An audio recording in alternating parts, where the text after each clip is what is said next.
Making poor man's beef Wellington today. Filet for the tenderloin that I needed was $120. So I bought a poor man's filet. Chuck, mock, tenderloin. Let's get into it. First, we're chopping up our mushrooms, shallots, and thyme, and we're going to sweat that down in a pan. Deglaze with a little bit of bourbon, and then we'll put that in the fridge to cool down. Check the skills. They don't teach that in culinary school. Slap your meat as always. We're going to pan sear this on all sides, but we are not going to cook it all the way through. We just wanted to get the outside caramelized.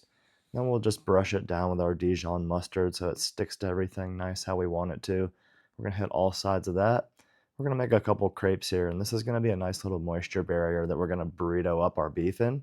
So we're going to start to lay out our prosciutto, and then we'll get our mushroom duxelle laid out after it's cooled off.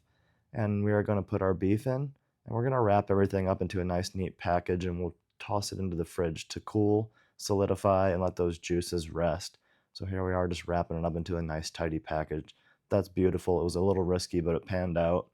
After it's sat in the fridge for about 30 minutes, we're going to brush down our pastry dough with some egg wash and wrap this bad boy up. And it's starting to actually look like a Wellington now. I was pretty psyched at this point, but I knew that with the individual slices of beef on the inside, we still weren't out of the woods yet. So we're making a fancy little net package here, and we're just going to brush down our Wellington, and we're going to throw this over the top like a beautiful blanket, and then we'll sprinkle it down with some more egg wash and a little bit of Maldon flaky sea salt.